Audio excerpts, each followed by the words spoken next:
2026 সালের আমাদের প্রথম পারিবারিক পিকনিক। আমরা চলে যাচ্ছি ভদ্রেশ্বর থেকে প্রায় 8 কিলোমিটার ভেতরে একটি খুব সুন্দর আম বাগানে।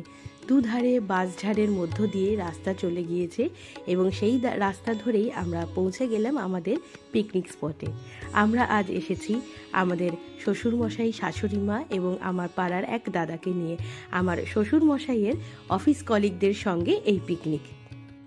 চারিদিকে গাছগাছালিতে ভরা এই জায়গাটি।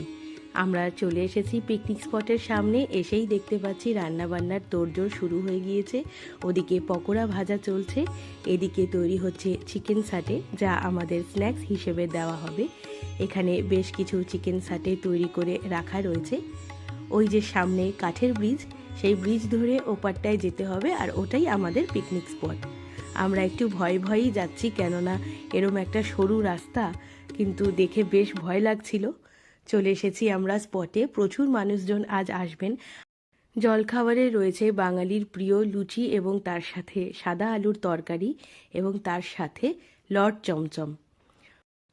সবাই আমরা বেশ আনন্দ করে খেয়ে এবারে চলে গেলাম ব্যাডমিন্টন খেলতে। আমি একসময় ব্যাডমিন্টন খেলা শিখেছি এবং বেশ অনেক বছর পর আবার র্যাকেট হাতে ধরে আমার ভীষণ আনন্দ লাগছে। আমার এক দাদার সঙ্গে আমি ব্যাডমিন্টন খেলছি। বেশ অনেকটা সময় দাদার সঙ্গে খেলে এবারে এক দিদির সঙ্গে খেলছি। দিদির সাথেও বেশ অনেকটা সময় খেললাম। এবারে চলে এসেছে আমাদের স্ন্যাক্সে রয়েছে চিকেন সাটে এবং সাথে কফি। আমরা স্ন্যাক্স খেয়ে এবারে চলে যাব আশপাশটা একটু ঘুরে দেখতে। আমাদের পিকনিক স্পটের ঠিক পেছনেই রয়েছে এই সুন্দর পুকুরটি এবং এখানে আমরা বসে থাকতে থাকতে এই কচিকাচাদের সঙ্গে অনেকটা সময় কাটালাম। বলে দে, কেমন লাগছে পিকনিকে এসে? দারুণ, খুব ভালো লাগছে।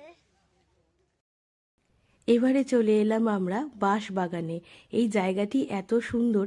আম বাগানের পাশাপাশি প্রচুর বাঁশ বাগান রয়েছে এবং ভেতর দিয়ে চলে গিয়েছে সুন্দর রাস্তা। দুধারে রয়েছে পুকুর। এই জায়গাটিতে এসে আমাদের ভীষণ ভালো লাগলো। এই দুই কচিকাচার কাণ্ড দেখুন, দুজনে আম গাছে উঠে কি সুন্দরভাবে ঝুলে রয়েছে। এরকম বাচ্চা না থাকলে কি পিকনিক জমে বলুন? এবারে দুপুর হয়ে গিয়েছে, চলে এসেছে আমাদের লাঞ্চে ছিল ভাত, ভেজ ডাল, বেগুনি, মাছ এবং মাটন, তার সাথে চাটনি, পাঁপড়। ভীষণ সুন্দর এখানকার পরিবেশ এবং খাওয়া দাওয়া ছিল। সকলেই আমরা বেশ আনন্দ করেছি সারাটা দিন। বিকেল হয়ে গিয়েছে, এবারে সবাইকে সৌজন্য বিদায় জানিয়ে আমরাও বাড়ি ফেরার পথ ধরলাম।